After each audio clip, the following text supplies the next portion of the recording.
तततमृदखडं चारुतोर्भिश्चतुर्भिः सूक्ष्मस्वच्छानुहृत्यां Shuk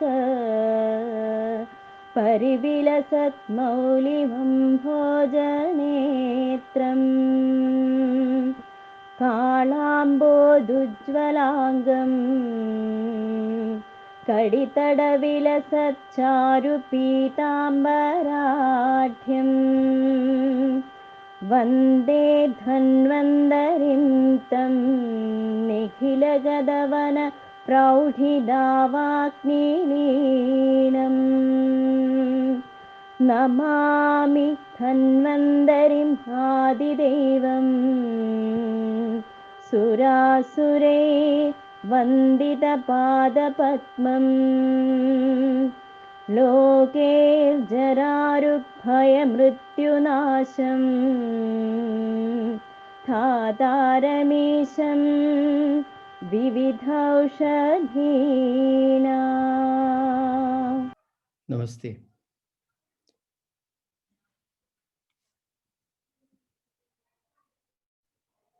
I welcome all of you to this program, and I request all of you to be silent for 2 minutes in memory of Sri Vijay Kumar.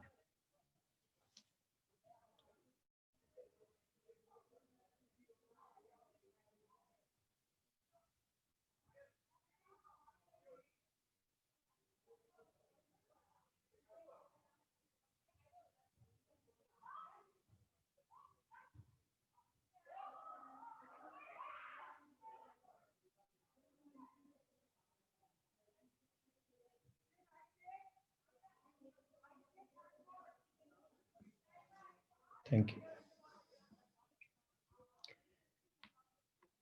It is indeed a very overwhelming and a shocking situation that we are in, with a very, very sudden and untimely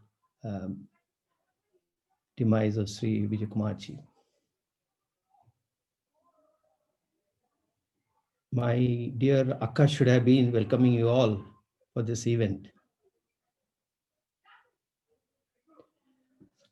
And she is unable to do so because of this sudden event.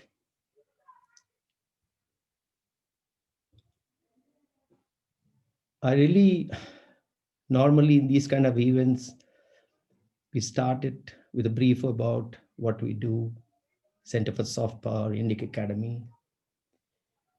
But I'd like to skip all of that and just commemorate through a beautiful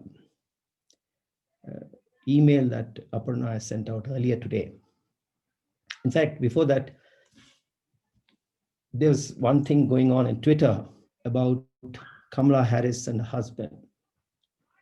And there was some journalist who tweeted saying that, please show me the Indian man who would be secure enough with this kind of success of a vice president. In my opinion, the kind of pride that he took, the kind of comfort and pride and backing and support that he gave, not just to one woman, but to 2 women in his family, is something which is very, very extraordinary. He's always there, and you have 2 highly extraordinary successful women from the family because of the role he has played. I just want to read out from what Aparna has written today. Here is a letter that Sri Vijay Kumar wrote as a note to the students, to a student who completed her 10th standard this year. And he's written, like the gymnastics event in the Olympics, the judges never gave you a perfect 10, though in private, they will all admit that you deserved it. I would like to believe that you scored 100 in all your subjects. When we were in school, the only thing that went up to this level was our temperature when we fell sick. And we never really even remotely came any more close to this level of performance. I want to share with you that all of us in the previous generation did not have the life handed to us on a silver platter.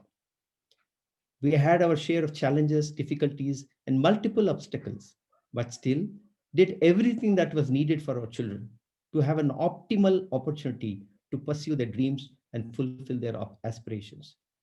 Parents are happiest when their children excel and surpass them in their goals and objectives. However, life is not all about academic brilliance and does not amount to much qualitatively. If this knowledge and learning cannot be used to give back to the world a little more than what you take from it, you must be a net contributor to the world. As Swami Dayananda says, if you want to bring about a qualitative change within yourself, your family, your community, and the world around you. There's no doubt that he was more than a net contributor. And I dedicate Ayushman 2020 in his memory.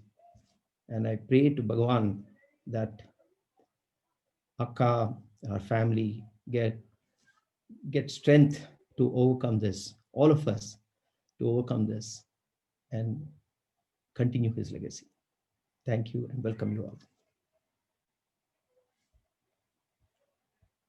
Namaste, and with humble pranams at the feet of Lord Dhanvantari, we would like to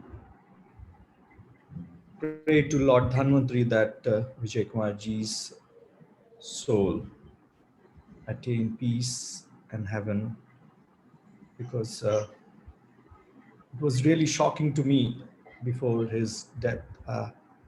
Just last, before day night, 10 o'clock, I had a discussion with him on how to conserve medicinal plants. And we were supposed to have a meeting on the day of the day he had his this Sharanagati. In fact, it was really shocking for all of us. But as he said in our meeting, that the mission should continue, and with all the prayers, we would like to carry forward the unfulfilled dreams of Vijay Kumar Ji, as well as our mentor Krishna Kumar Ji, whom we recently also lost, where they only visualized about globalizing Ayurveda, disregarding their individual aspirations, individual gains. They committed their life for the cause of Ayurveda, and I hope with this spirit we go forward with this effort. And I'm very thankful to Hariji, the Vijayalakshmi ma'am, who took this initiative, and all the team at Center for Soft Power, and we hope we would fulfill their dreams and aspirations. Thank you.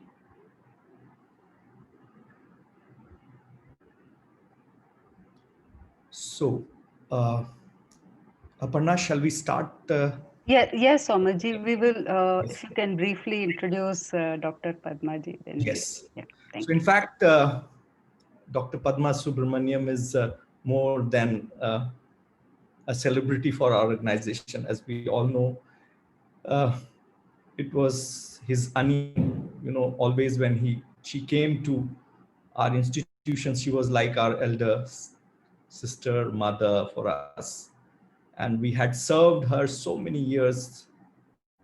And so rather, she's a unique blend of academician, an artist, a researcher, an Indologist, and she's an institution in herself. Whenever she comes to our institution or in various forums, she has been talking about Indian culture, Indian art. Uh, right from her teenage days, as we all know, she was first into classical music, singing, and then finally uh, one of the most exponential artists of India ever produced. So Padmaji for us is like an icon. And though several accolades nationally and internationally she has got, being Padma Shri or Padma Vibhushan in 2003, also Sangeet Natak Academy Award in 1983, being one of the few laurels being given by Government of India in recognition to her contribution which she has put to this whole Indian art and culture. She's also awarded with Nehru Award in 1983 by Soviet Union, and also Fukuoka Asian Cultural Prize from Japan for her contribution to develop and Indian culture and harmony in Asia. So, in fact, I should not stress upon telling how great she is, but the biggest example of how she great is, in spite of her all accolades and her achievements, she's very down to earth, very social, very mother-like for all of us. So I invite Dr. Padma Subrahmanyam to give an introductory remark on this auspicious occasion, and at the same time, we would like to also invoke Krishna Kumarji's memory before we start her address.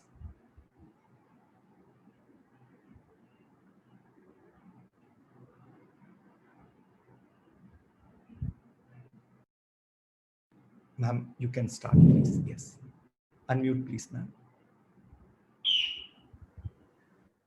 You hear me? We can hear you, ma'am. Yes.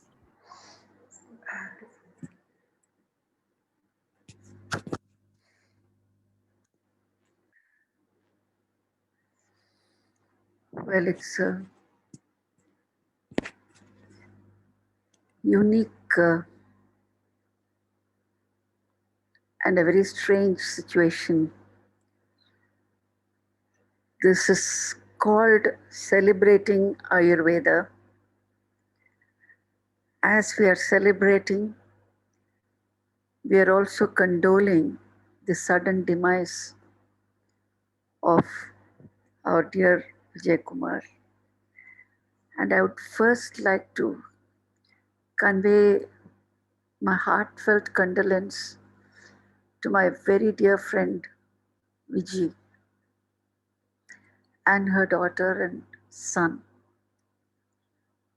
It was Vijay who called me a few days ago and said, I have to be someone like a guest for this unique meet of experts of Ayurveda.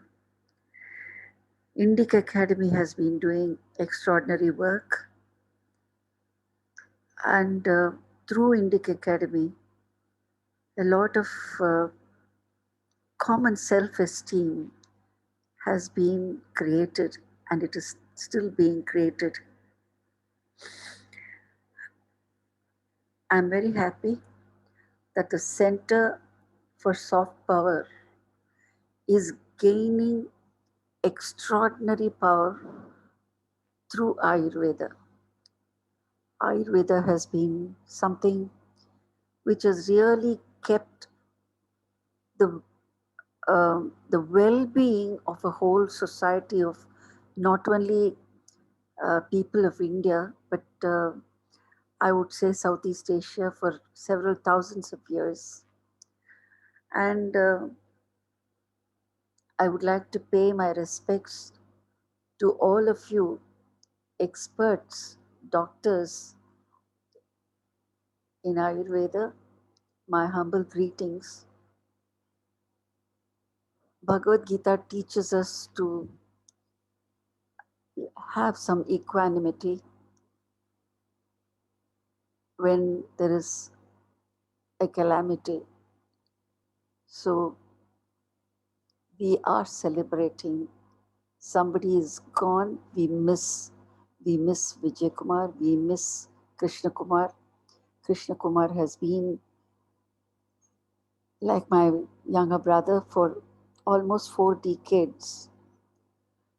And we all know that Ayurveda is a Upaveda of Atharva Veda. It is called Veda because there can be no compromise. This is what Kanchi Mahaswami says. When you call it Veda, you cannot have compromise.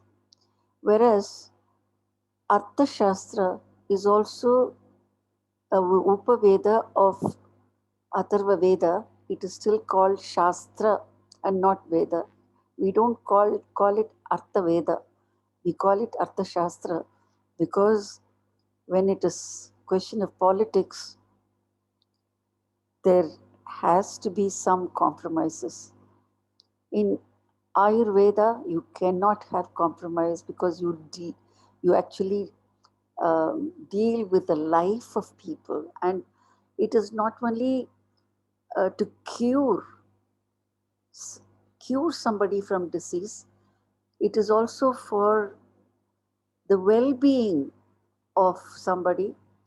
And I'm an example. I'm truly an example because though I went to AVP Coimbatore almost 40 years ago, just after an accident, I had developed spondylosis. They not only cured me, but they saw to it that I have a good life. So Ayurveda is something which is for the well-being of people. And as I said, I talk with experience, personal experience. And I'm very happy that Dr. Krishna Kumar took Ayurveda to WHO, and the present generation of doctors are really doing great work, great service to make Ayurveda something known to the whole world. It is already very popular, I can say that. Because as I travel, every country seems to know about Ayurveda. It's a very positive thing. And well, on a lighter vein, I can say I have been like a big notice, walking big notice for Ayurveda. I would think that Dr. Krishna Kumar was somebody who could bridge. I have experienced that Ayurveda is gaining popularity in various countries. Wherever I go, people want to buy something herbal, including cosmetics. They prefer to buy something which is herbal, and there is a great future for Ayurveda. I remember our Prime Minister had formulated a committee with our Dr. Krishna Kumar as chairman to find a remedy for corona, and it's a pity he didn't live to see it, but I know something has been found. And I say this again with some self experience. My 14-year-old student had corona, and not only she, her whole family of about 4 or 5 people were all cured only through Ayurvedic medicines. This is in Chennai. And I was so proud that AVP had taken up a whole ward in Chennai, in a government hospital, and they were taking care of many corona patients. And this is the efficacy of Ayurveda. And I bow to all the Ayurveda doctors and for the research that is being continued by the younger generation. And I'm sure it's going to be a great success. And I'm praying that even this particular meeting that you're having is going to be something very meaningful, taking Ayurveda forward. Um, I would like to wish all of you a happy Diwali. I know this is it's a very embarrassing situation. As Dr. Saumit rightly said, whether it is celebration or condolence, we will fall at the feet of Bhagavan Dhanvantri. We'll fall at the feet of Bhagavan Krishna, who gave us Bhagavad Gita to take dukkha and sukha in the same stride. But as even in British system, they say the king is dead, long live the king. So life has to go on. And if life has to go on in the right way with well-being, it is Ayurveda which can help us. Because we have seen how allopathy gives us an antibiotic. To remove headache, they give a medicine, it creates stomach pain. It's only Ayurveda which can look at the entire physique in a holistic way, like how we do in dance. You can't say any one anga is important and the other angas are not so important.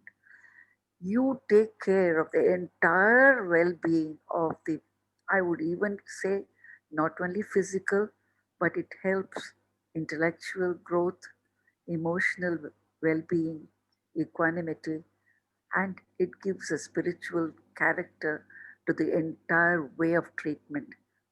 My best wishes for this conference. Namaskar.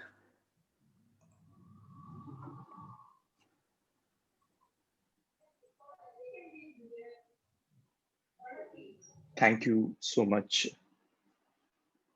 So it's really Varsha? Yeah. Namaste all. Thank you so much, Dr. Padma, for those very warm and insightful words. We're very glad you could be a part of our celebrations today. We will now move on to the launch of our exhibition. We call it Dravya Pradarshana. And through this exhibition, we have tried to bring out the significance of many different medicinal plants, which includes its properties, uses, and a very fun fact about each one of them. This exhibition was co-curated by Dr. Rupa Vasudevan, who's the Chancellor of Best University, and Dr. Niman Sridhar, Managing Director of Eka Vaidya Knowledge Services. We have showcased them on Kunst Matrix, an online platform. The link to the exhibition is on our Center for Soft Power website. We will also share the link in the chat box. So please kindly have a look and spread the word about it. So I'll just take you on a very quick tour of the gallery. Just give me a few seconds to share my screen. Thank you. So this is our exhibition. You can either take a guided tour or you can walk through it manually. We have an introductory poster. So I will enter the exhibition and show it to you manually right now.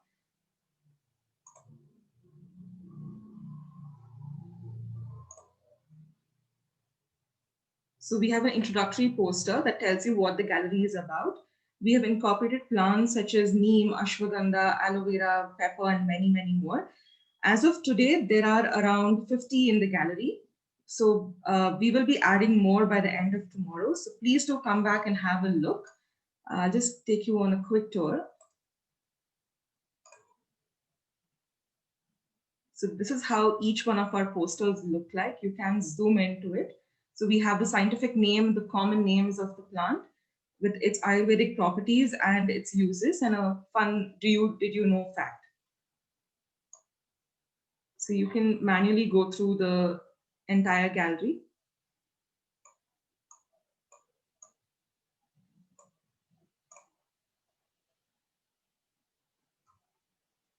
So please do come back and have a look at this. We have a quiz on 6th of September, where a few questions will be based on this display. So we are running a very tight schedule today. So I will conclude the tour here and hand the session over to Aparna. Thank you and namaste.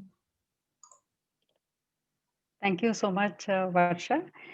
We now go on to our panel discussion. We have our chair, respected Dr. Ramkumar.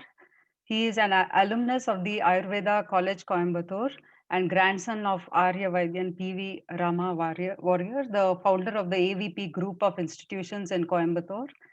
He is currently the director and trustee on the board of different institutions under the AVP umbrella. He is the founder, director of Vaidyagrama, which attempts to cater to the demand of authentic Ayurveda, the traditional way, as well as they have been following a very modern trajectory too.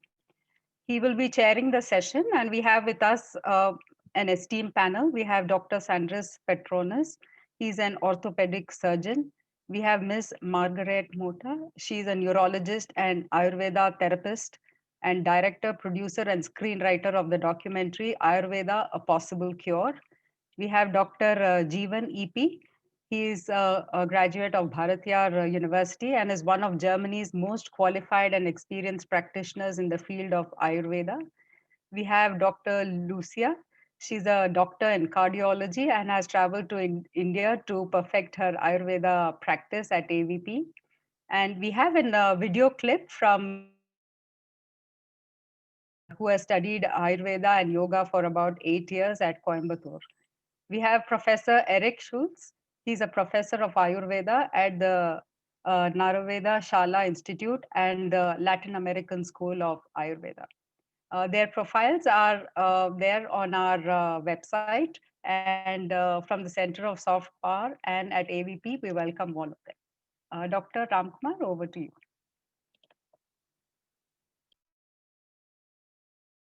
So Aparna, Dr. Yes. Ramkumar will join us very shortly. He's in a conference which he's just getting free from. But then on behalf of Dr. Ramkumar ji, I would like to start the session and then he will take over. So it's indeed a very encouraging start for Ayurveda Day today with announcement of Dr. Tedros, who is the chief of WHO, announcing a first ever Center for Advanced Studies, Research, and Center for Traditional Medicine in India. And just in the morning, in conference with the Prime Minister of India, he announced this welcome news. And it is indeed very evident that the whole world is embracing the whole message of Ayurveda and taking Ayurveda more seriously. And the growing popularity of Ayurveda is not just based on our thought process, which is embedded in our traditional Aithikyas, what we say, or in the belief system, but rather it is slowly transforming into more and more practice-based evidence or evidence-based practice, as you want to say.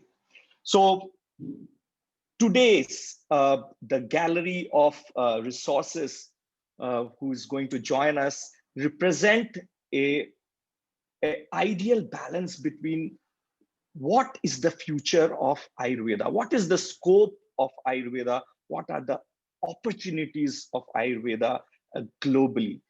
And we have tried to today invite the exponents of Ayurveda delivering, propagating, or researching the application of Ayurveda as a science in every quarters of the world. So this journey of these scholars, these researchers, these practitioners had some route to vision of AVP, Ayurveda Pharmacy, as well as its sister institutions. And most of them had been a messenger of the vision of Krishna Kumarji, what he had envisaged when he, along with his father, founded this institution. So I would like to take forward our discussion with first with Dr. Jeevan, who had been our esteemed student from Ayurveda College, Coimbatore, and it was a unique experiment by Krishna Kumarji where he implemented a Gurukula system of education in modern medical education or Ayurvedic education, which was extremely successful. And he's one of the exponents who passed out from that coveted batches in the first few years of Coimbatore Ayurveda College. So I would like to start the session with his views on what are the differences in perception of Ayurveda in India and overseas, Dr. Jeevan. And he is basically representing from Germany. Over to you, Doctor. Thank you, Dr. Somit Kumar. Because first of all, I will tell pranams to Dr. Krishna Kumarji. And because without him, because I never reached into this particular situation with Ayurveda, because I remember that in 1989, when I finished my 7.5 years of Ayurveda course, because he only told about that there should be a course, introductory course for Ayurveda for the Western people. And thanks to him that I got a chance to teach Ayurveda for the Westerners. And after 5 years of experience in this teaching and also in the college as a lecturer, can you hear me? Yes. Okay. Yes, sir. So after 5 years of experience of teaching in the college and also for the Westerners, I slowly moved to Italy and also to Germany. In the last 25 years, I am now living in Germany. Okay, so it is a fight because usually you know that when you say Ayurveda in the old time, it was always told as aloe vera because people don't know that what is that Ayurveda. But now you can see that in Germany, it is in Europe, I think that it is one of the places where it is really, really far, better in different ways because we have academies, we have research programs, and some of the diseases like multiple sclerosis, Parkinson, and everything is also done as a research by the Ayush programs and all. And also in Austria and all, you can see that in the Graz University and all medical universities, because the first one semester for medical students are also coming up with the Ayush ministry. So it is, in one way, it is really improving. But the problem what we face in Germany is, one is the preparations. Because in India, what I want to say that, because people are always interested to promote or export the medicines. And I don't think so that that's a good idea because we have to promote the technical stuff. We have to promote the Ayurvedic theories. And if there is an Ayurvedic group of doctors, really, especially like people who have studied from the universities, even you can use any kind of medicines from different countries. Because when you think about the European traditional medicines or in Germany, the herbal medicines, we have a lot of plants which are also pollution free and different things. But the only thing is the theory is missing, because people wants to export different kind of kashayams and adhistams and all, and it's always restricted in Germany.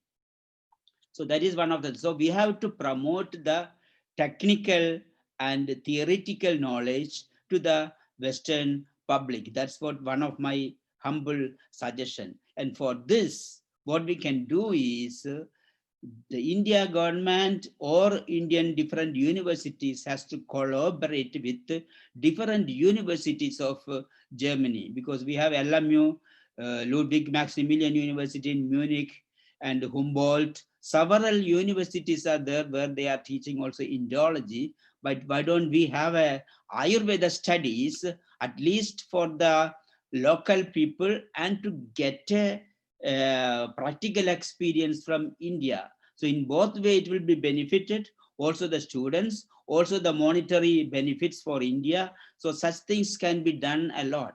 But nowadays, like Dr. Padma Subrahmanyam has told, that the seriousness of the Ayurveda is less in Germany and all. People are doing whatever they want. So this should be really restricted. There should be quality control, and like the Indic University and all should come forward to help us. And also I want to tell one more thing, that tomorrow we are launching the first Ayurveda Doctors Association in Germany. So this is one of the first kind in Europe, that Indian Ayurveda doctors made an association, because we always, even Ayurveda is getting popular, always the Indian group of doctors are always outcasted. So you can see that Ayurveda is promoting, Ayurveda is coming up and all, but in another way, it is always outcasted this one. So we are also making an association tomorrow.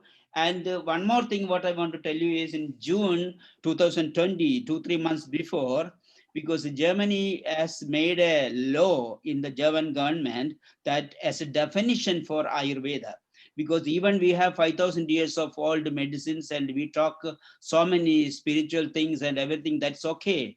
And we talk about, we sing about slokas and everything, samadosha, samadnisha, samadhatu, all these things. But for a modern human being, what is the definition of Ayurveda? Even India has not given a definition of Ayurveda. Even India has not given as a national system of medicine for Ayurveda. But Germany has, in 3 months before, they put a definition that it is a medical system and that should be practiced by the modern medical doctors. Here, modern medical doctors means the German medical doctors. Even the Ayurveda doctors are far away from this. But even that doesn't matter. But at least there is a definition given to Ayurveda. So we need a scientific definition, and we need a quality control for Ayurveda in all over the world. And my some humble suggestion is, there are a lot of young generations of Ayurveda coming up again in India. What they have no future at all. So I got a little bit future here in Germany because of the fight, but most of the people doesn't want to do this fight. So we have to put some kind of what you call openings to the new generations. This is what my humble suggestion. Thank you.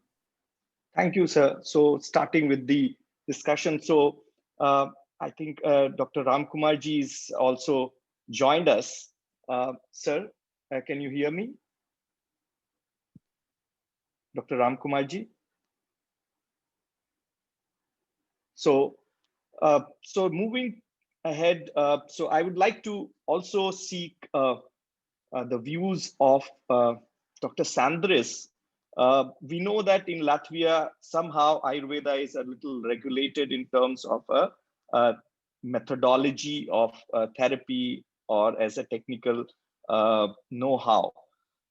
So could you share few thoughts about how do you perceive Ayurveda from a perspective of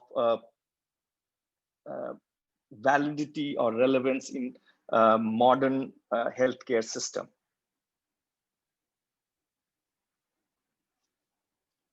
Unmute yourself, doctor. Thank you. Do you hear me?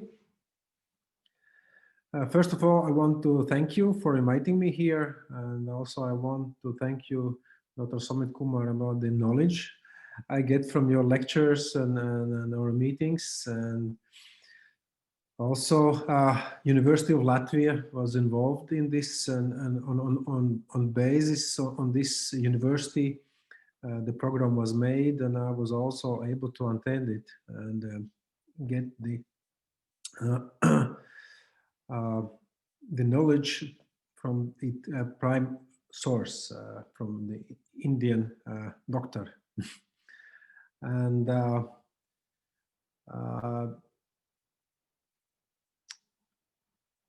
I see that the Ayurveda, I like it because I'm an orthopedic surgeon. So the surgeon likes very practical things, and he likes to see results. And if I look on Ayurveda, then also for me it looks logical system, and also it's pretty clear. And you can, if you know the basics, then you can understand how it works. And if we speak about the place in the medicine, then I can speak about my personal experience. And Ayurveda gives, I would say, holistic way of the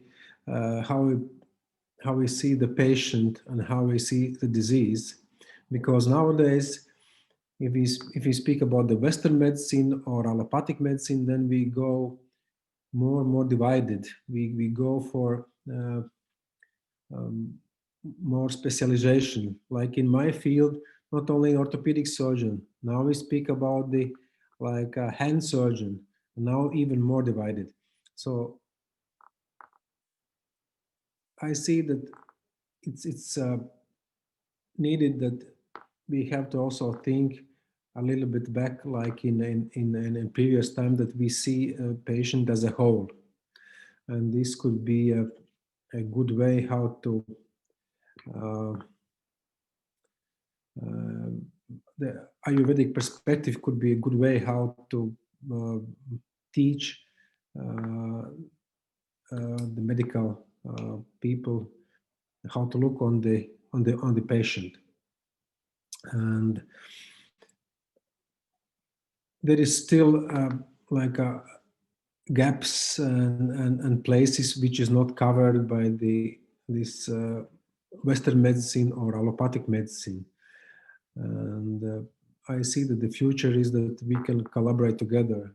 As we say here now, more and more we speak about the complementary medicine. So it involves not only this allopathic medicine, but also could be Ayurveda, could be homeopathy, and could be other systems which could help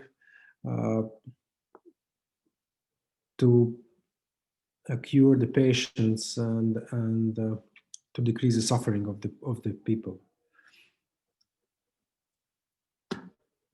Yes, maybe some more questions.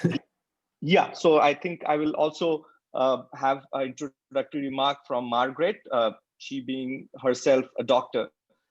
What attracted you to, in terms of looking at Ayurveda as an option for you as a clinician?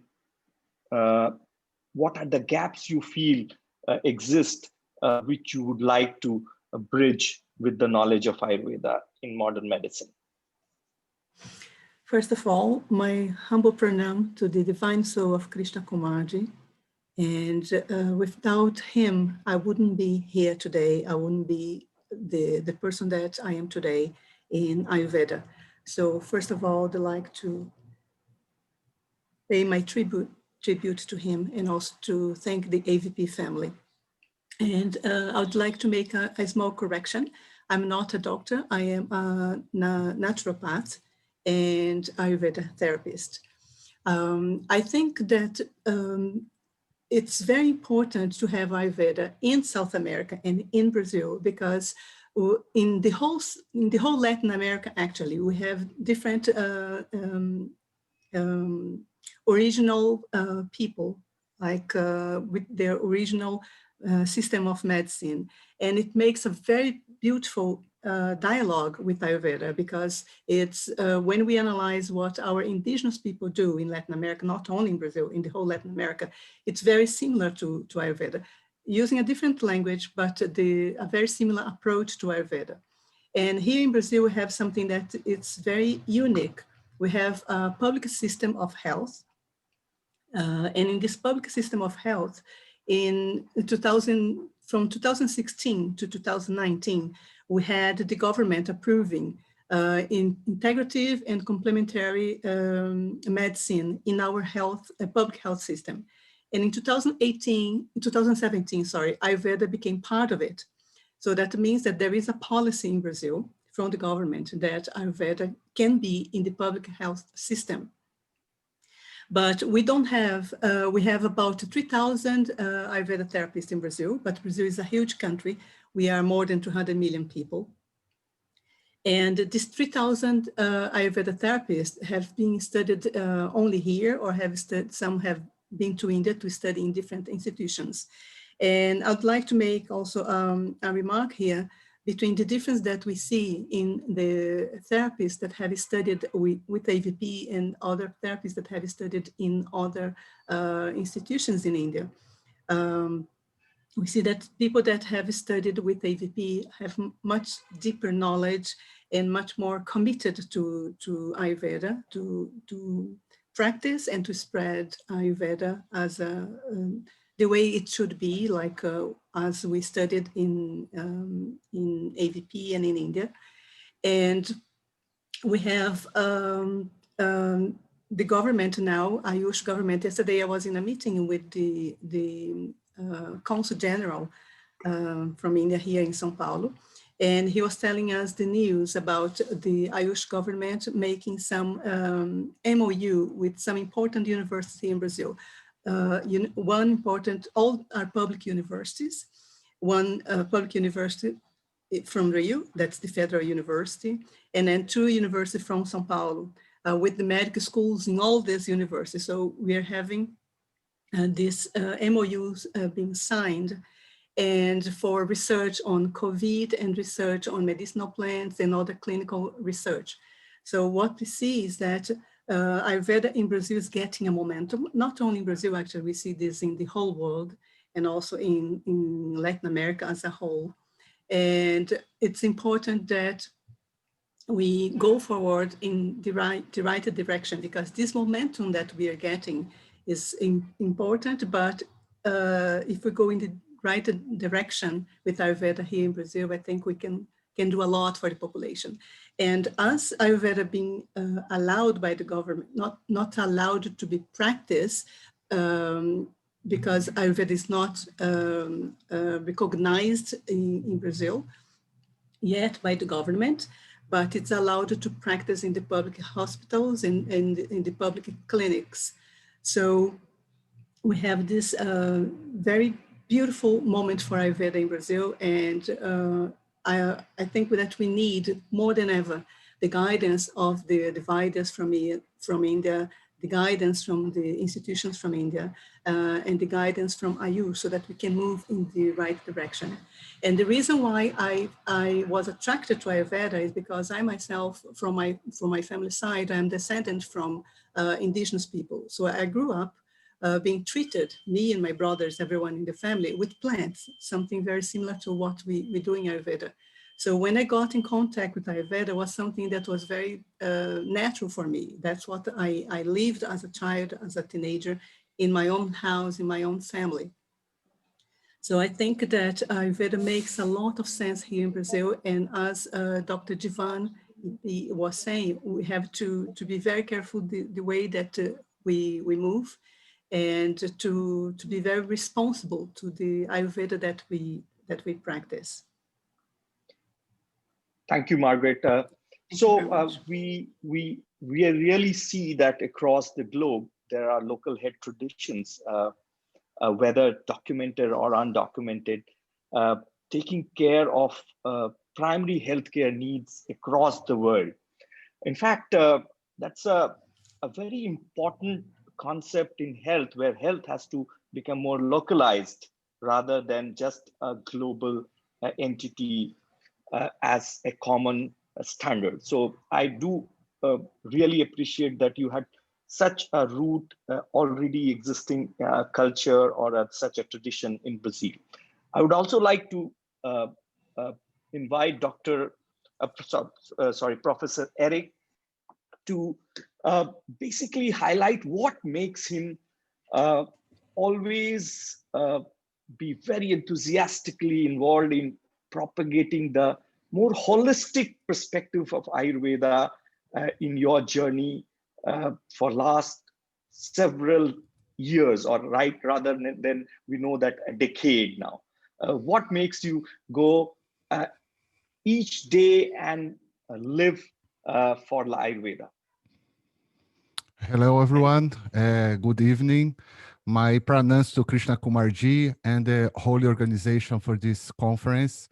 I'm very happy to stay here and see many friends from India in this very complicated moment in the world, and very happy to stay here. But I think in my experience, Margarete talked for many points very important to Brazil. I not repeat, but it's the same points, in special to increase in Brazil the last 10 years so much to many schools of Ayurveda, student directed to original people from Brazil. This is very important to increase Ayurveda in Brazil. But the more difficult have in Brazil, I think so, this influence to Ayurveda come to Brazil. Ayurveda come to Brazil principle and have the influence to yoga. Yoga influence is very important. And the moment to Ayurveda come to Brazil. And have one second point, very important talk to this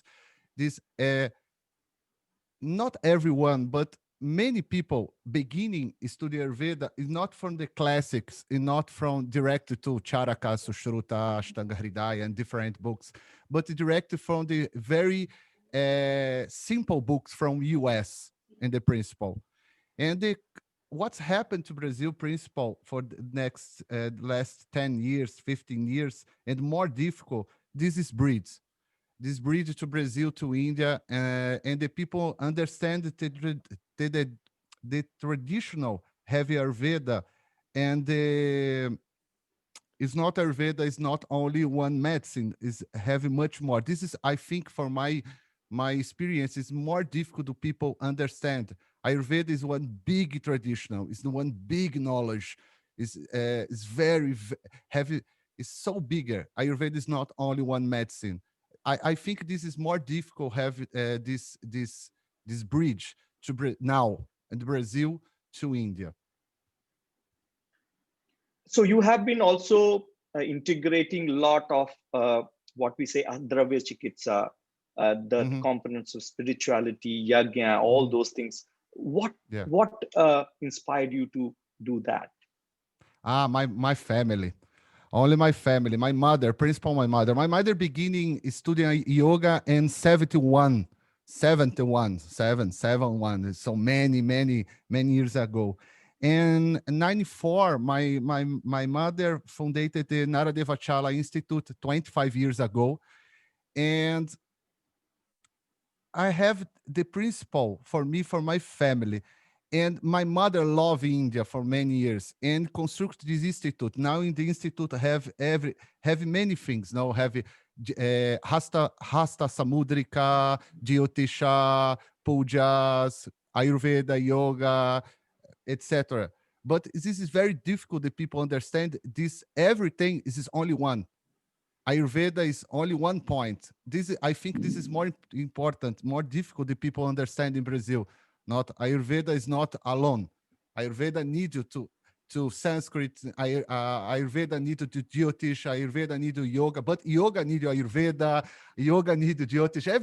Only these margas, these pathways need you so much for different pathways for live, for have the existence. I understand much. My work and my family work is much more for this way.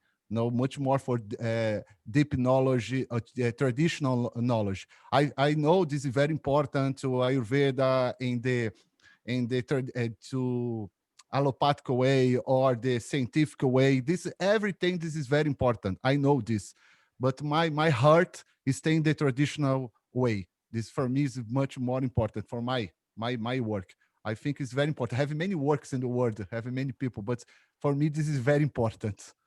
I understand. So, of course, so we really appreciate that Ayurveda is just beyond medical science. So it's very holistic as well as multidisciplinary in terms of even we have in Indian, there are so many shastras, interdisciplinary knowledge system, which we have to integrate. So with this purview, I just want to again go to Dr. Lucia. Dr. Lucia is again a very long history of association with our institutions, and being a neurologist still, what drives you and what do you see Ayurveda as a unique science? What do you see in Ayurveda as a unique science which makes you to feel integrate with your modern knowledge system? Sí, está muteada.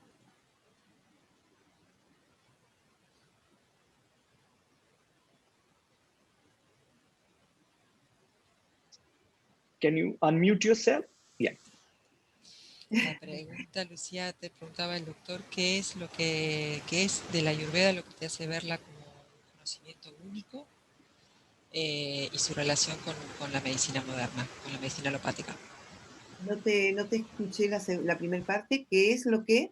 ¿Qué es lo que para ti hace que la Ayurveda sea algo único y su relación con la medicina alopática? Bueno, para mí la Ayurveda fundamentalmente me atrapó, me enamoró por esta visión global del ser y mostrar el origen del universo todo y al ser dentro de ese origen, de ese universo. In terms of Ayurveda was mainly the holistic or integrative view that has on the human being or on the being itself and its close relationship with the origin of the universe itself as well.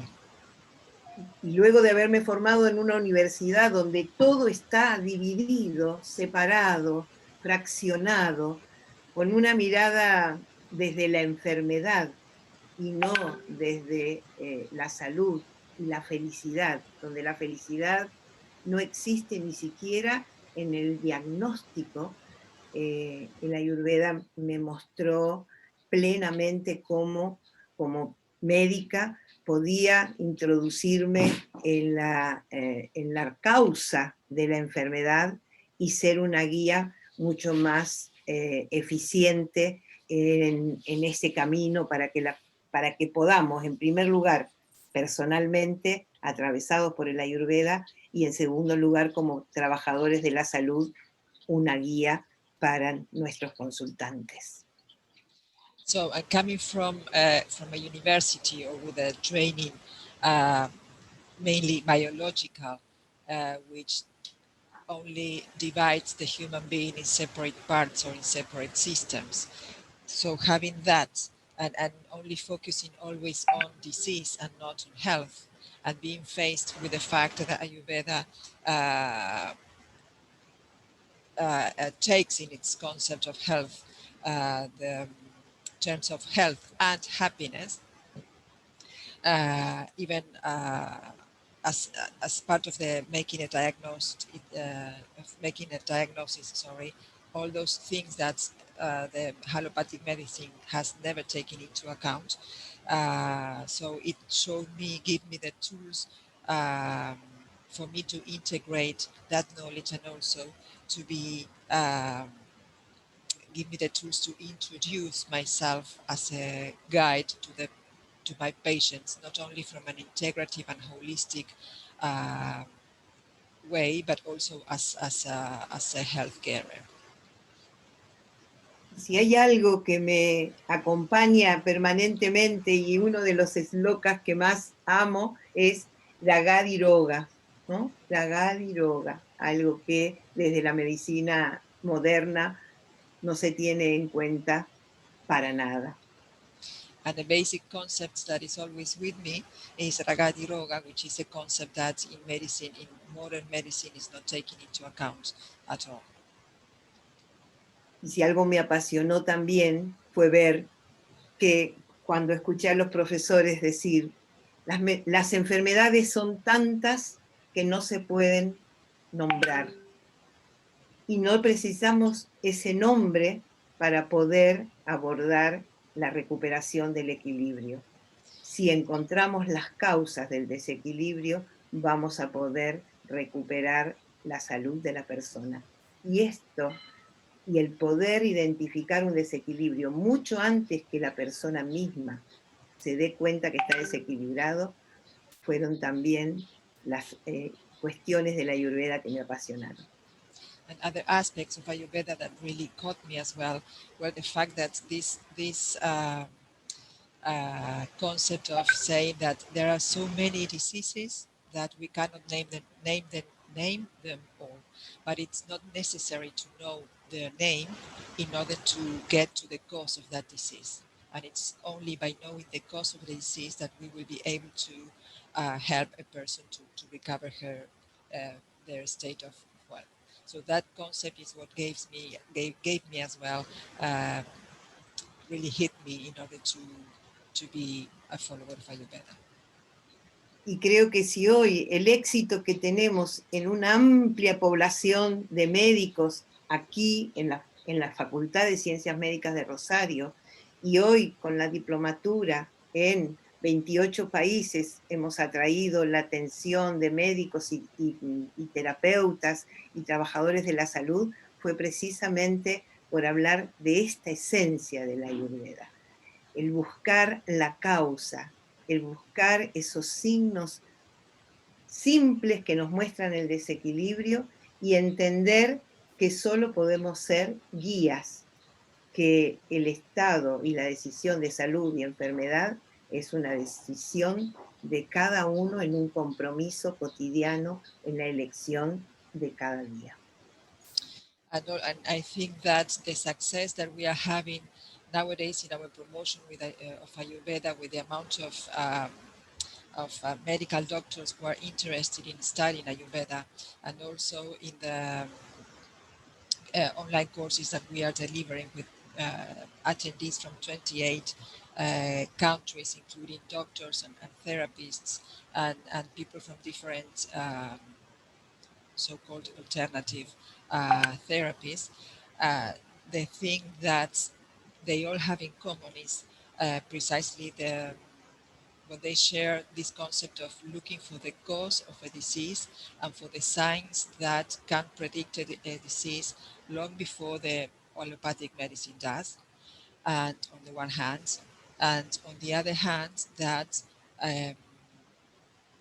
as Ayurvedic doctors, we cannot be other thing but guides to those persons who come to us, because in the end, our health is also a decision that we take on ourselves. It's also our responsibility. Thank you. So we have Dr. Ramkumar ji now with us. So I would request Ramkumar ji to elaborate on his vision of globalizing Ayurveda and what drives him every minute, every second to take the message of Ayurveda to the world. Namaste to everybody. I must first apologize for being a little late, but yes, I think this is a beautiful start to a month-long festival that is proposed on this platform. And I think every weekend we are going to be having sessions relating to different aspects of understanding Ayurveda. This particular session is titled The Winds of Change or Parivartana. And the big question to all of us is whether this change is in the right direction or the wrong direction.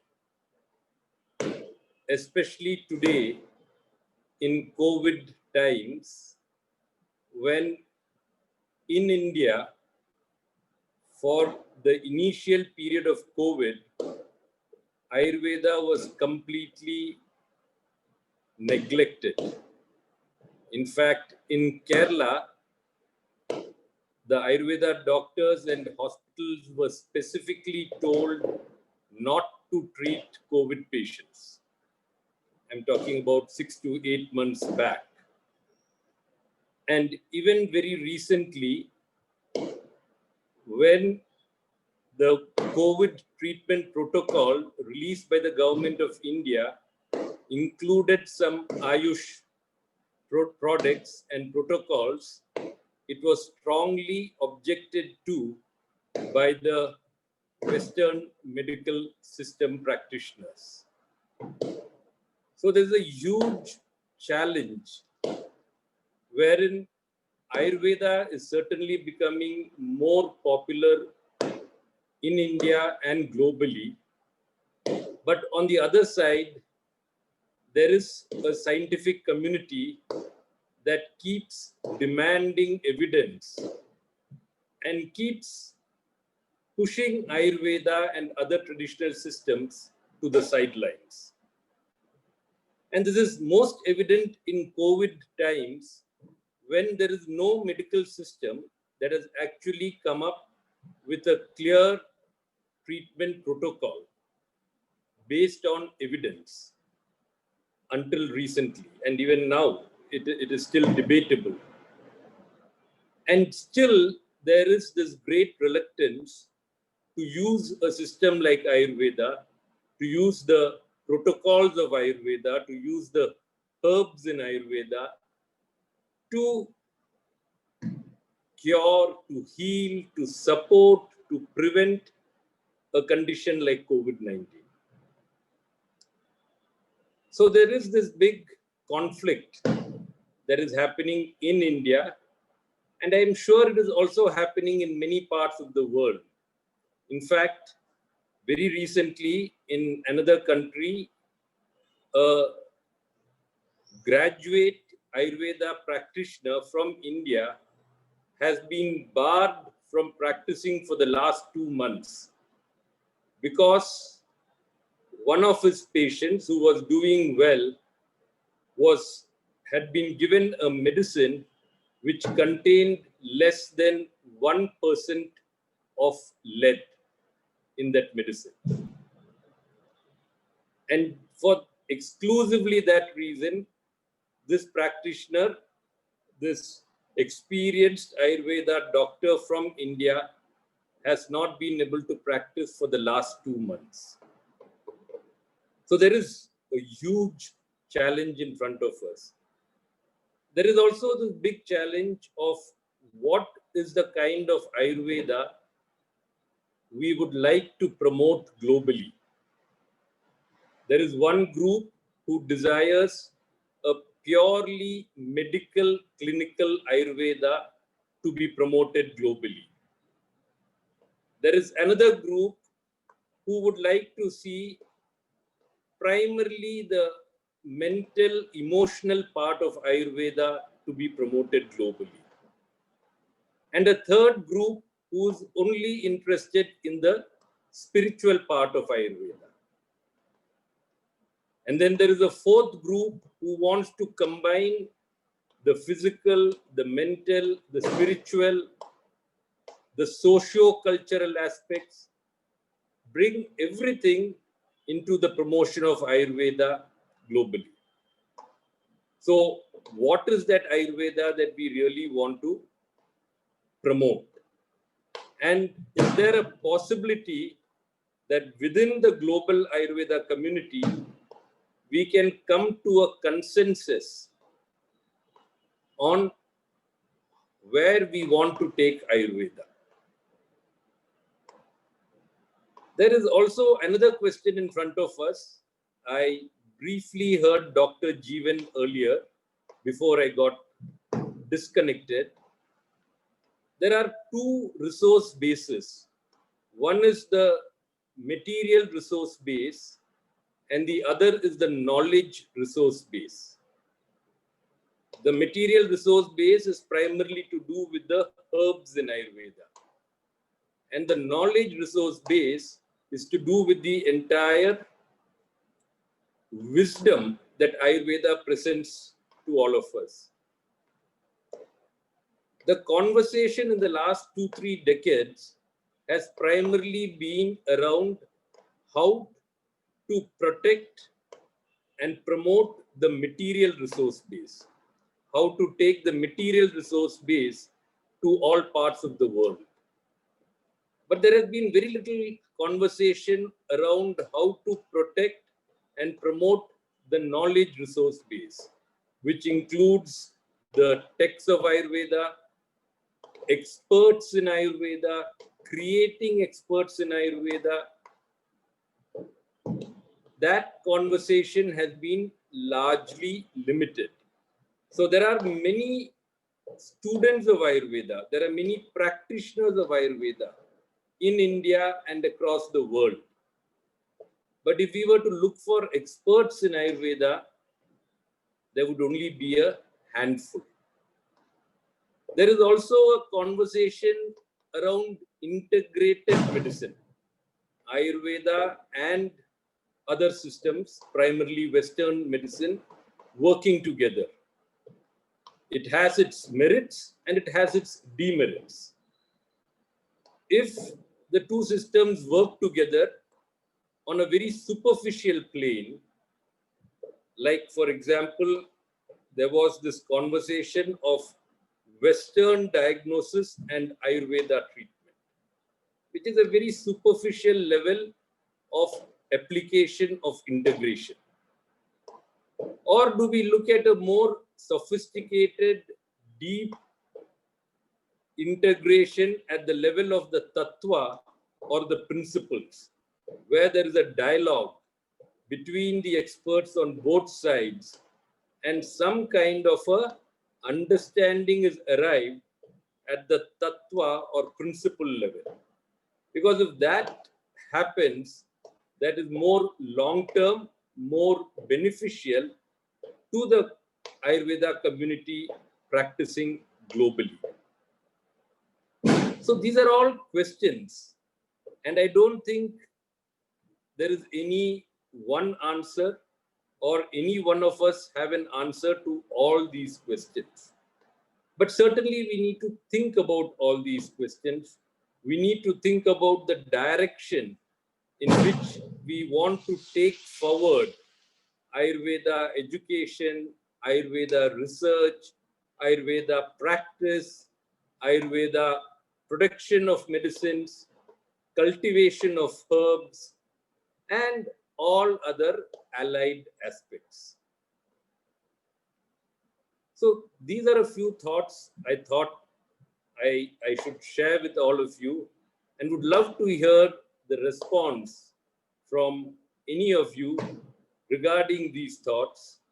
I know for a fact that Dr. Jeevan has a very strong opinion about how Ayurveda should be promoted globally. I'm sure each of you have similar thoughts, and hence I think it'll be great if we can use the time available. I'm not sure how much time we have, but to actually discuss these topics.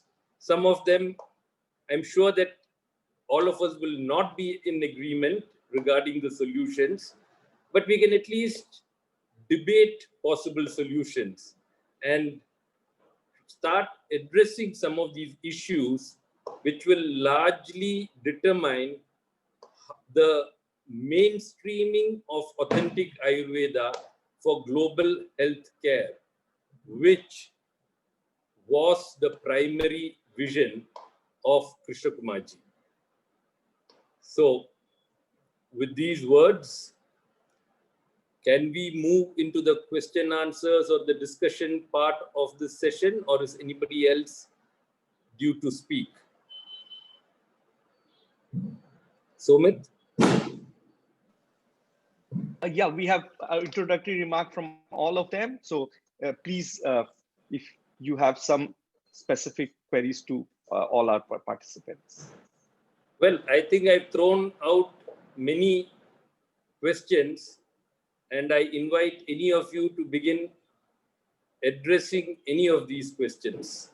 It'll be good if we can keep the answers short or our thoughts brief, so that everybody gets a chance to speak and to respond, both. So Dr. Jeevan has put his hand up, so let him start. Okay, yeah. So it's a very interesting questions, Dr. Ramkumar. But anyway, now after 25 years of living in Germany, I'm a little bit more practical person, I think. Now, even though I am an Indian, but I'm a little bit practical. So my opinion is there are thousands of students in Germany after Abitur. Abitur means after pre-degree, ready to study Ayurveda. But what is the facility here in Germany? Because people are interested, but there is no possibility.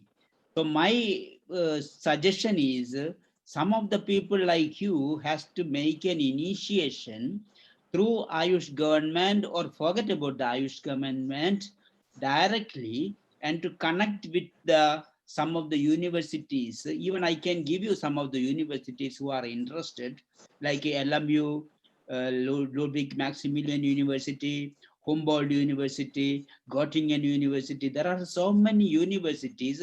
Even we have a Malayalam layer school in Germany, in Heidelberg. So people are really interested for studying Ayurveda. But the teaching, as you told, that it is a Western diagnosis, and if you have a paracetamol for your fever, I have a musta for my Ayurveda. So this is the way how it is going on. So this should be completely restricted, should be quality qualified. So that means there should be a course in each country, like in Latvia or anywhere, and that should be connected with the Indian colleges. Like as you tell Ramkumar, if you are leading this position, and to get practicals in India, and most of the theories are covered in other countries, and if it is a 3 years or 5 years of syllabus, then we will achieve the global propagation of Tattva Ayurveda. So that is what my thank you. Yeah, so one just interjection, Sandris, if you can, because he had to leave for one emergency duty. So Sandris, see, University of Latvia has done a very unique experiment in starting a recognized accredited course in Ayurveda in Europe. What would be, as a director of orthopedic hospitals and a surgeon, what do you foresee the future strategy to mainstream Ayurveda education in a university?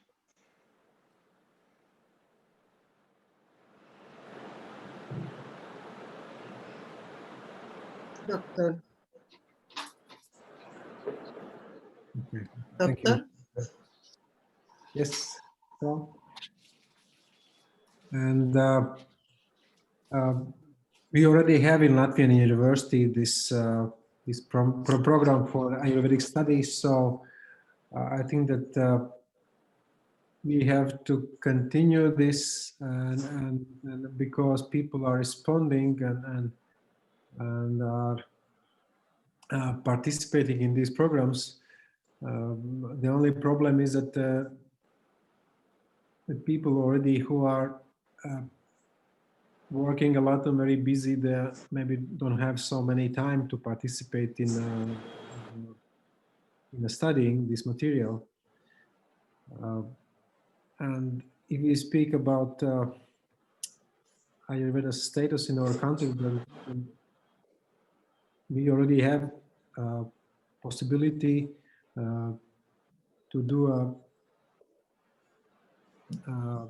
a certification of Ayurvedic method, who has completed this studying and also who completed the exams. So we already have these first steps in our country for the future development of Ayurveda. So just be very short, is being an orthopedic surgeon, what are the few areas which you feel a proper integration can happen? Few diseases which comes to your mind where we can start with in your specialty or other specialty, what you foresee integration is possible in management of these diseases? In my specialty, first, what I see is when we speak about the rehabilitation of our patients, because rehabilitation and Ayurveda and also this so-called Western medicine, it all can come together and do the best for our patients. And also maybe one field could be also to pre-surgical, how to say, time when the surgery is maybe could be avoided, or maybe when surgery is expected, then we can, with integrative medicine elements, we can prepare the patient for better outcome after the surgery. This is what I can see. Perspective in my field. Thank you. Thank you. Thank you. Yeah, please, Dr. Lucia. Yes, sir. Now we'll.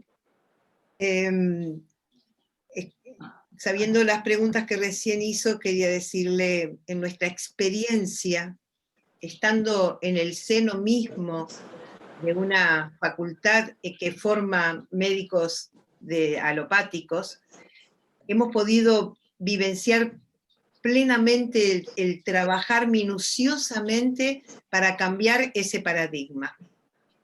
Yo pienso que en todos los niveles podemos integrarnos, en todos los niveles. Porque fundamentalmente lo que tenemos que cambiar de la formación de la medicina alopática es la mirada de la enfermedad por la mirada de todo el ser. Larisa, paro cuando quieras. Sí.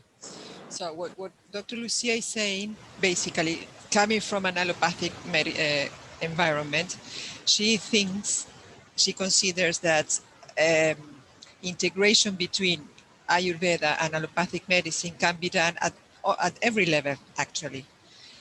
Because first of all, mainly, I had interrupted her, so she will continue, by changing, contributing to change the point of view or in a disease-based focus into a integral based focus.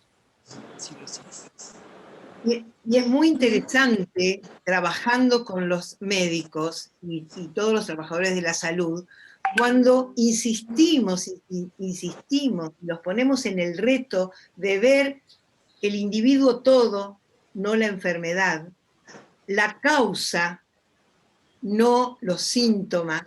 Y cuando hablamos de Panchanidana, cuando hablamos de los Hetu, y les mostramos que esto lo podemos analizar con las gunas y lo comienzan a experimentar, realmente el trabajador de la salud mismo empieza a vivenciar todo el amplio panorama que se abre para poder ayudar a pacientes que de otra manera no lo podrían ayudar. Y entonces el Ayurveda solo, cuando transmitimos su esencia, nos va abriendo el camino para difundirlo, integrarlo y realmente transformarlo en un bien para la humanidad. Okay. And Dr. Lucia is saying that it's really interesting, the phenomena that happens to students, to doctor students. I mean, doctors who have been formed or trained under the allopathic umbrella. When as teachers or formers, they insist and challenge them to change their view from being focused on, to change their view from disease to see in a person just a disease and a diagnosis, into seeing a whole human being with 3 levels, and also from seeing only the symptoms and to change that to see the causes of that symptoms.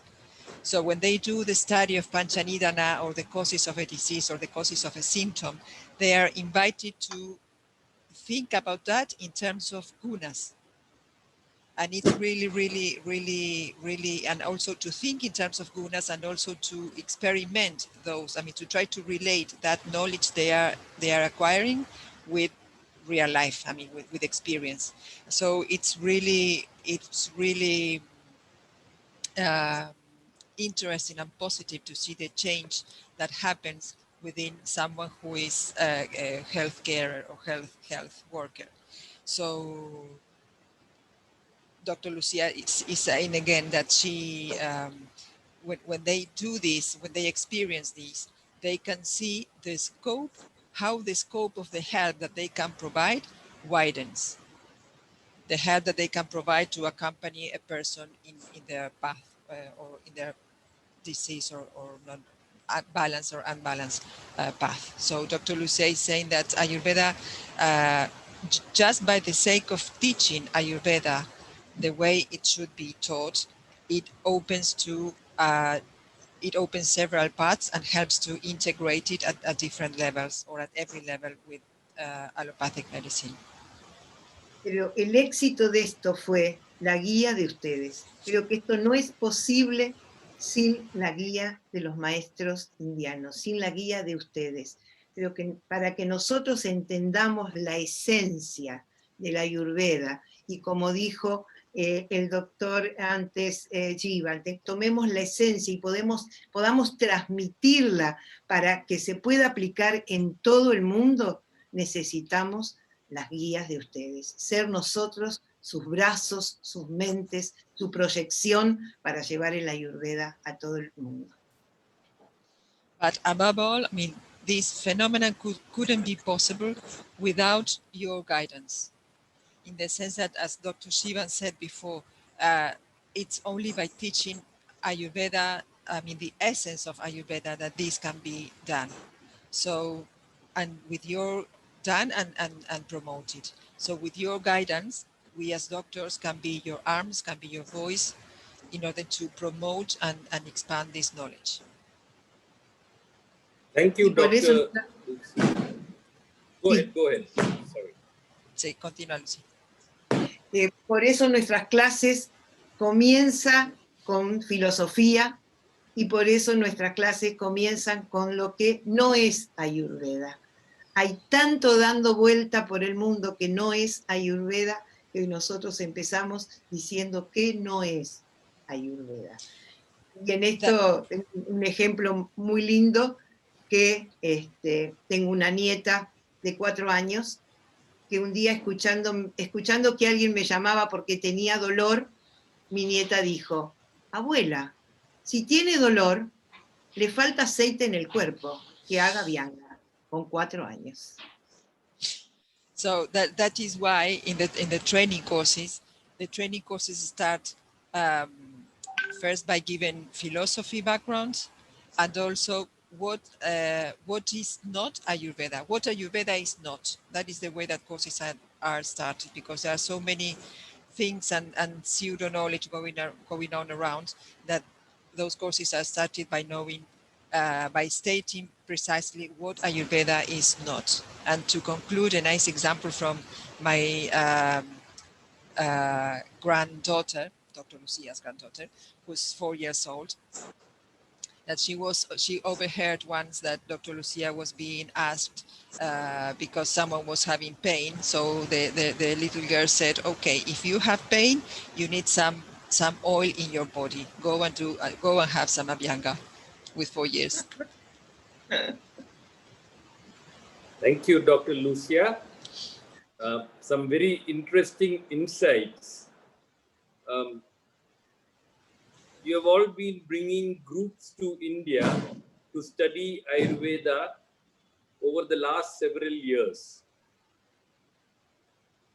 Muchas gracias, Lucy, por... Sorry. One of the recent debates is about appropriation of Ayurveda. That the West is studying Ayurveda very differently from the 5.5-year university approved Ayurveda Acharya program in India.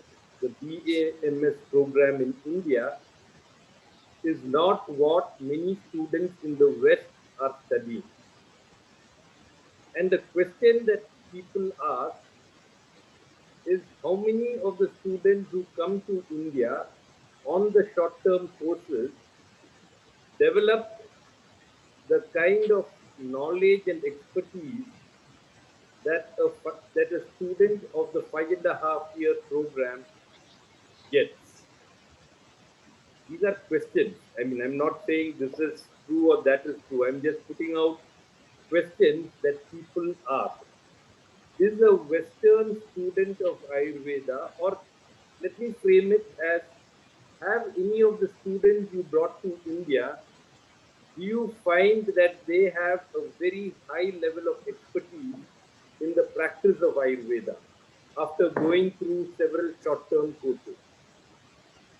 Entonces, está preguntando Lucía, te agradece primero por las reflexiones que has dado, y como sabe que tú haces viajes a India para estudiar Ayurveda, y comparando, o sea, en parte comparando, por un lado lo bueno de llevar a gente a estudiar Ayurveda en India, pero cómo se pregunta, no como un desafío, pero se pregunta qué grado de profesionalismo puede tener una persona viniendo a estudiar desde el mundo occidental, digamos, lo que comparativamente son breves cursos de Ayurveda en India. No, es que nosotros tenemos un curso avalado por graduados de la Facultad de Ciencias Médicas de Rosario, un curso con 443 horas de cursado presencial, teórico, práctico. O sea, la gente, hoy, iniciamos el viaje con gente diversa, pero hoy solo vamos a India la gente que está haciendo el curso en la Facultad de Ciencias Médicas con 443 horas. Esto es el inicio, digamos, estamos planteando ir por más, pero hoy tenemos un curso avalado por la universidad de 443 horas. At the moment, I mean, though we started doing trips to India to study Ayurveda for general public, at the moment, nowadays, the course that we are doing in the University of Medical Sciences in Rosario, which is supported by the by the Organization of Chartered Doctors, is given with, it's issued with 443 hours of courses of teaching.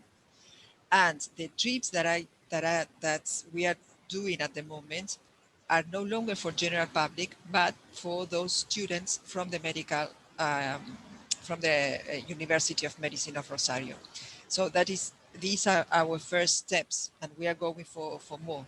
But our idea is to give I mean, what she is saying, what I interpret she is saying is that the trainees are getting an integral training, both supported by the medical Western system, let's say, and also with trips to India. Maybe we can hear from Erick also in this regard. Professor Erick? Yes, sir. Este curso tiene 3 años y ahora estamos proyectando agregarle 2 años más. Nada más eso quería decir. Sorry, just to conclude, Dr. Lucia is saying that at the moment, this training course in Rosario is a 3-year course, and they are planning to add to take it to 5. I mean, to add two extra years, but it's in the planning stage so far. Right. Thank you. Sorry, Erick. No problem. Sir, what's the question? Sorry. So the question is, when students come to study Ayurveda in India over the years, do they develop the same level of expertise or even a superior level of expertise compared to a student who goes through the 5.5-year BAMS program? Okay. I think this is totally different knowledge and totally different idea to Ayurveda. Ayurveda is developed all of the world, include India. I believe Ayurveda never stopped to develop. No, I believe this. But the big difference in developed time is in India is a century developed, and South America is a maximum 3 or 4 decades. No, it's in Brazil in specific, on last 2 decades, only 2 decades, and the courses begins the big courses in Brazil. And I talk big courses in Brazil and maximum 400 hours, the same Lucia talk. No, this is the beginning work to Ayurveda in South America.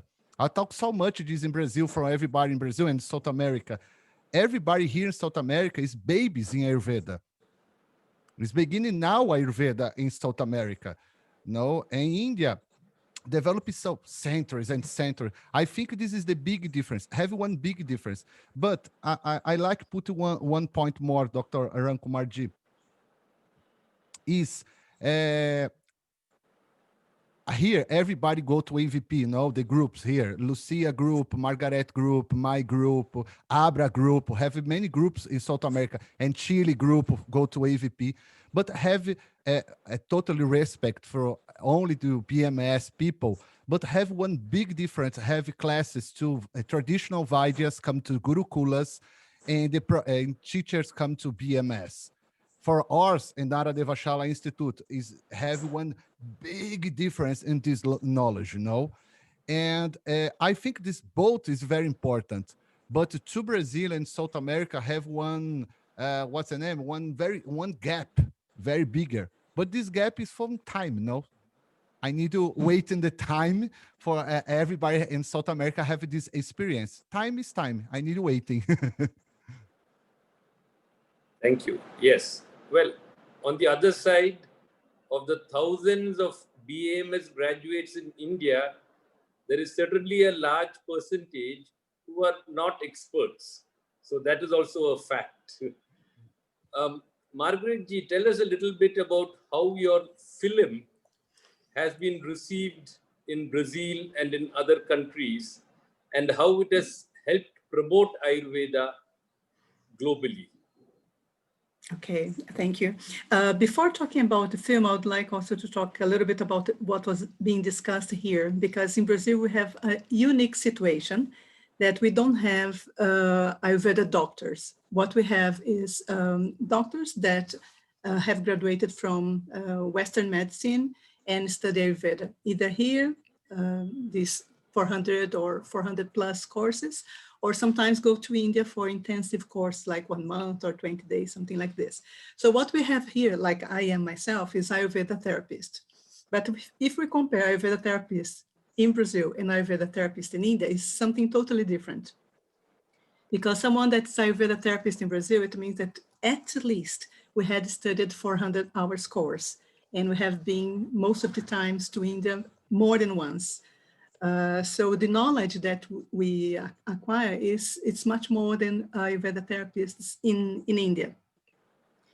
And about the direction that I see what Ayurveda should take in Brazil, like I was telling before, that we have about 3,000 plus Ayurveda therapists in Brazil, that many of them studied only here, in the schools, in Erick's school or in my school or in Avra's school, in other schools. And sometimes they go to different parts of India to study in some institution there. And we see a huge difference from the people that go to India and study in AVP, for example, and we have classes with Vaidyas and with all this care in preparation of classes and all the knowledge that these Vaidyas have. And people that have studied in other institutions that perhaps is something more, maybe the word is more superficial. And as I told you before, that we are going to have some MOU signed with the Ayush Ministry and some universities here in Brazil. So let's see how it's going to go forward from the moment that we have this MOU, because the discussion was exactly this. If you can have in Brazil, perhaps a graduation course in Ayurveda, or like we have in Latvia or maybe in Germany, that's like a post-graduation course in Ayurveda in the universities, and having the doctors from India coming and staying and teaching us. And regarding the film, there are two things that happened. The film, it has the subtitles in Portuguese and English and in Spanish, and was well received because there is no other documentary about Ayurveda in the whole Latin America. This is the first and still is the only documentary. And so people have many people get some first contact with Ayurveda from the film. And in this documentary, in the end of it, we bring this idea that what our indigenous people do, it's very similar to Ayurveda. So it's also important to acknowledge their traditions, and so that we can perhaps have some conversation, some dialogue between our traditions and Ayurveda, because they are the ones here that have the knowledge of the medicinal plants. And Brazil has the biggest biodiversity in the whole planet. So we have almost 300 nations, indigenous nations, with different uses of plants and with different knowledge of plants that during this time in COVID-19, many of them died. Many shamans unfortunately died because of COVID. And they were in the beginning taking the treatment of allopathic medicine because that's what the government was telling them to do. And when they saw that their shamans were dying, many of their people were dying, many of these nations, they decided to do what they know, to use their knowledge of the plants. And now they are recovering, and now they're saving lives using their knowledge. So this was a huge change in the situation here. Now they don't want to accept the allopathic medicine because they know that it's not curing them, it's not helping them, and the knowledge that they have is the one that is curing them, and it's also preventing that more cases of COVID in their areas. The other thing that has helped a lot here to spread Ayurveda is the Latin American Congress, the LA, that since 2017, we do in Brazil. The first one was in Argentina in 2016. And then from 2017, we took the mission on to go on with this. And in the Congress, we bring Ayurveda, but we also bring our indigenous people to talk about their experiences. And last year and in 2018, there was a beautiful situation that we had some shamans from the Amazon, very old shaman. He was 82 years old. So to have an idea, Dr. T.S. Krishna Kumar came from South India to the conference. This shaman left the Amazon to the conference. He arrived here after 3 days that Dr. T.S. Krishna Kumar arrived. He took 5 days to get here because he had boats and rivers and all this. So he took much longer time to come from the Amazon to São Paulo than Dr. T.S. Krishna Kumar from South India here. And because he is not used to be in cities, he's in the forest, he got a little bit sick. And there was one situation, he didn't speak Portuguese, so there was someone translating from his language to Portuguese, and I translated to English to Dr. Krishna Kumar, T.S. Krishna Kumar. He looked at him and he saw that he was not well. And then he asked what happened, and he was having a cough. And then Dr. T.S. Krishnakumar consulted, had a consultation with this shaman and told me, okay, you get this and this plant. And fortunately, all the plant that he asked us to get, we have it. And Dr. T.S. Krishnakumar made this medicine for the shaman, and he became well for the rest of the conference. So that was very beautiful to see an Indian treating an indigenous shaman. So that was amazing. So I think that it's important for us here to have this kind of events also, to have conferences, to have symposiums, to have congresses, and to have a way of reaching more people. And the other thing that I'd like to say about a characteristic of Ayurveda here in Brazil, like Erick was saying, Ayurveda in Brazil is, we say that we didn't start walking yet, we're really babies. Ayurveda in Brazil started in the 80s with Maharishi Mahesh Yogi, that some of his doctors brought it here. And all in these 3 decades, a little bit more, going to 4 decades of Ayurveda, we have different teachers coming and going. And from my perception, I feel I had told this to, I had the opportunity to tell this to Krishna Kumarji this year when I met him in February, that we had a quantum leap in Ayurveda in Brazil. That's my perception. When we started studying with AVP, that made a huge difference. And we feel that the students that go to AVP, they're much more committed, that there is a transformation that happened with us. It's not just the knowledge, it's not the theory, it's not the technical part of it. There is a transformation journey that we go through when we have this kind of classes, this kind of interaction, this kind of experience that we go through in India. And we see that people are much more committed, and they're much more committed to take Ayurveda ahead in the proper way. And one thing that we're doing in the school here that I think is very important, one characteristic of Ayurveda in Brazil, unfortunately, is that is expensive. Not everyone, it's not for everyone, Ayurveda in Brazil yet. So what we started doing here in the school is that Ayurveda should be for everyone, like it is in India. So we are supposed to start this semester like ambulatory, free of cost for anyone. But because of COVID, we had to postpone for the next semester. And that's something that we're going to go on. That's like a mission that in the school we took in the name of Krishna Kumarji, that we are going to practice Ayurveda here that's inclusive. It's for everyone. It's for people that have money, but especially for those who cannot afford. And that's what we should do as also in respect for Ayurveda. That, and I remember something that Krishna Kumarji said, Ayurveda is not a profession, Ayurveda is a mission. So that's how I feel. Ayurveda should be our mission, not our profession, because when we take Ayurveda as a mission, the whole thing changes. The way we're going to work is totally different, because then we work from our souls, from our heart, and we are there for the people. So I'd like very much to thank the organizers for the opportunity here, and thank all the panelists here for sharing the knowledge and the experiences. And thank you very, very much for guiding us. And as I said, when we had a Shraddhanjali ceremony that I participated. Yeah, Margarete, I'm sorry to interject. We have a message from Ramkumar from Australia also. Sir, if you all agree, can we play and then we can go to the next kind of part of Q&A and other discussions, if you allow, sir.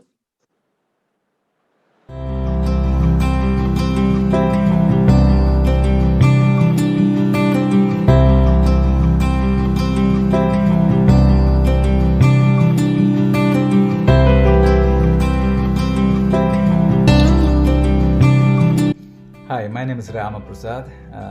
Thanks for inviting me to be here. And it's great to be here with you. Hopefully I can add some value to your time. I want to present this in 4 segments, and I'm going to divide them into legals, issues, resources, and opportunity. And I'm going to put them into 10 major points. So keep it simple. Legals. Ayurveda is partially accepted in Australia and New Zealand. Compared to many other countries, that's a big plus. I'll talk about how to start a clinic in Australia in a minute. So it is partially accepted. There are government accepted or accredited advanced certificate Ayurveda courses. Graduates can use the Ayurvedic part of the lifestyle part of Ayurveda, single herbs, and several therapies. Second point, while Chinese medicine is fully covered by Australian universal health care called Medicare for permanent residents and citizens, Ayurveda is not. This is where Indian government can do some real magic. There are over 700 Ayurveda listings on practitioner websites like naturaltherapypages.com.au. Many of these practitioners are only using just Triphala or sesame seed oil in their practice. There are about 100 Ayurveda practitioners. I think 70 of them are practicing, the other 30 not. So 100 Ayurveda practitioners with BAMS or MD, and around 200 advanced certificate graduates in Ayurveda as well. Most of them practice full time, these 70 plus 200, or full time or part time at their own home or in a rented clinic. Fifth point is, there are strict rules about how to advertise and describe what you do with your Ayurvedic services. If one says, I can treat arthritis, it might be seen as an unproven claim that warrants a disciplinary action. So we need to know what to say, and there are ways to do that. The next topic is issues. One striking issue that I've come across is that most Ayurveda professionals from India are not trained to communicate really well. They don't have the right vocabulary to convey these amazing Ayurveda ideas. If we can sort this out, Ayurveda could be even more wide-reaching. Most locals are open to Ayurveda, but they need to know what it is, how does it work, and what is it involved, and why are you advising certain things to be done at certain times. As many Ayurveda practitioners fail in this area, they mostly end up working with their local Indian community, which is fine. The third topic is resources. There are around 1,700 Ayurvedic herbs growing in here that are native to Australia. There's a huge opportunity waiting for us, for someone. Tested and safe products are imported into Australia as well. Some are manufactured here by the local herbal industries.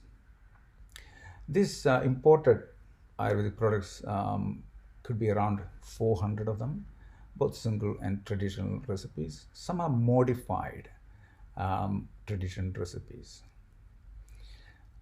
So they're all available, mostly from India, some from Sri Lanka, some from England and America. And the last topic is opportunity. Ayurveda can have a huge role in public health support here around the world, especially around the world, just in the fields of movement, daily routine, and nutrition. Movement means, exercise, postures, breathing, and so on. Daily routine means when to get up, what to do, when to have your breakfast, when to have a large meal, how to eat, how to drink, and so on. And nutrition, it's applicable to everyone, because around the world, people are eating plastic covered food with, that are heavily processed, added with colors, flavor enhancers, preservatives, and so on. Heavily salted, highly sugared, and bad oils in them as well. So even if someone eats the healthy, say, mushroom or broccoli, it's mixed with all these additives which actually is the opposite of what we want to provide. So when we start with working with movements, daily routine, and nutrition, just those three areas, you will see everyone is a client. We can bring up huge improvements with simple suggestions. There was one client I remember a few years back. She was on 3 or 4 different energy supplements.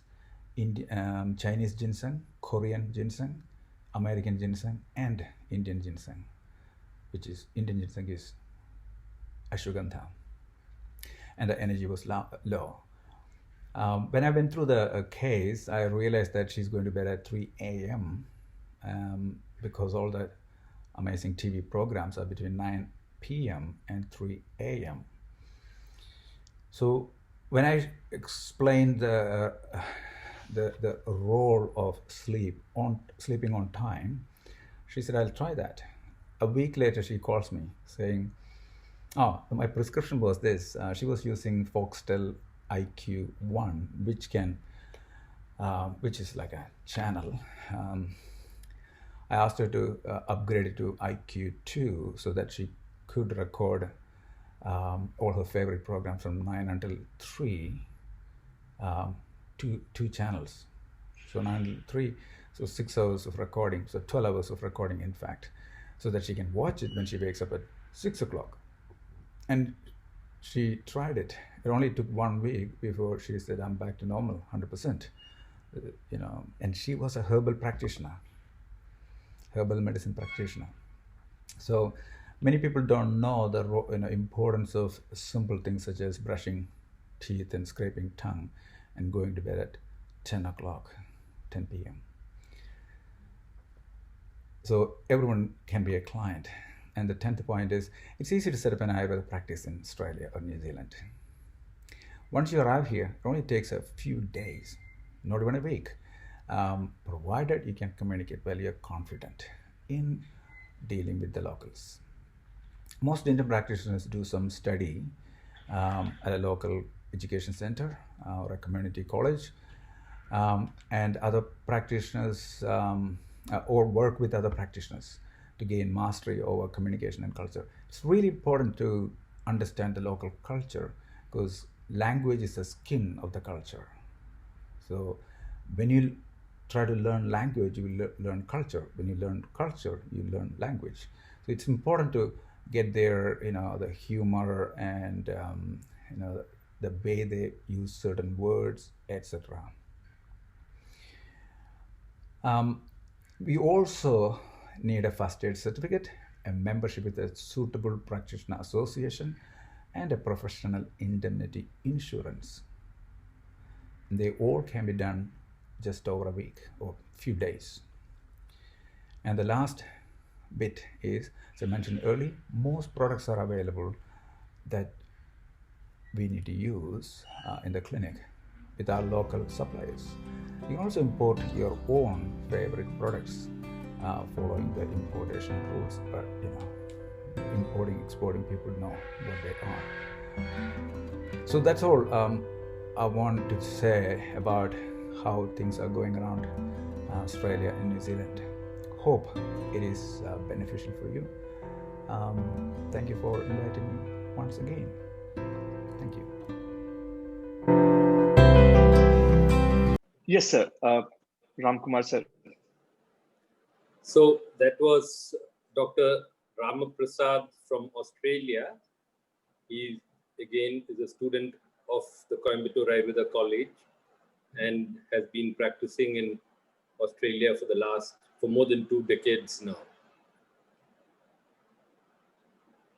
As we near the end of this session, I think one definite change that I see, and probably Dr. Jeevan sees and others who have gone from India 2.5 decades back to the West have seen, is 2.5 decades back, Ayurveda in the West revolved around 3 to 4 words: Prakriti, Nadi Pariksha, Panchakarma, Doshas, etc.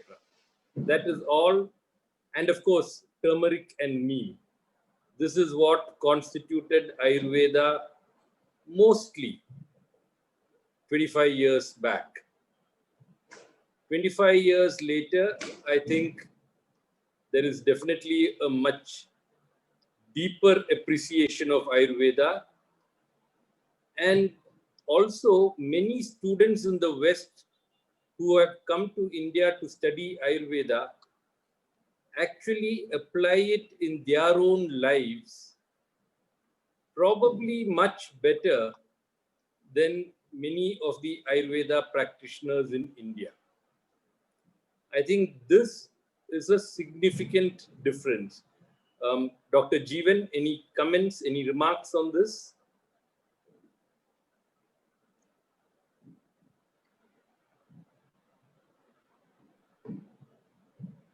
Yeah, there is nothing else to say. Because, one thing is there is a real interest here, and the people are really dedicated because what we say from India is we do the analytical research for showing our plants its alkaloids and all, because we are fed up with these things, because we need a pure Ayurvedic knowledge, and that's what the West is interested. But still again, the India is not ready. India has not done the complete homework. So I want to say that the future generations, even in the studies, should be like we have done in our Gurukula system from Krishna Kumarji's.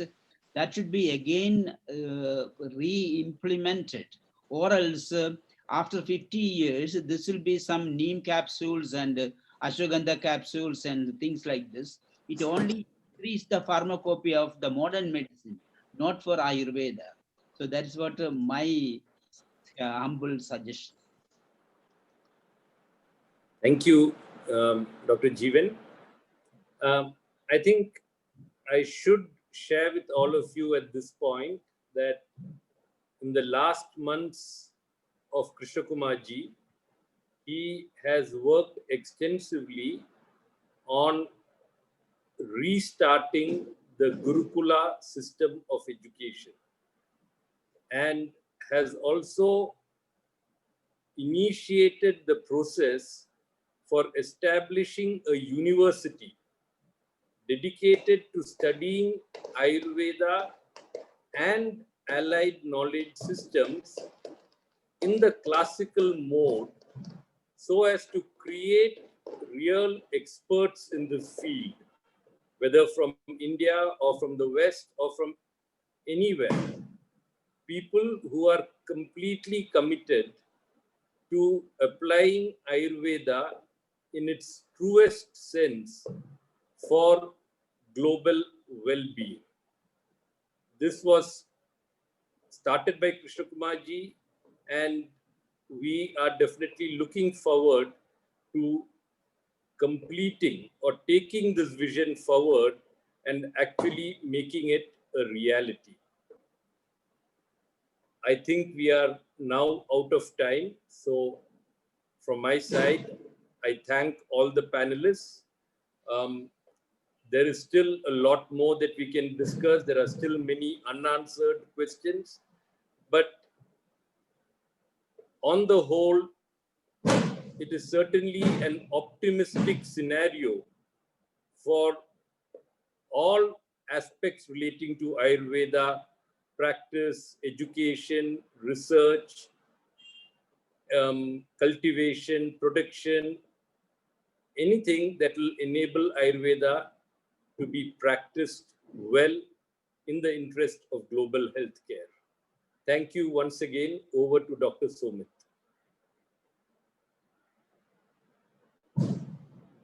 Yeah, Aparna, you can now.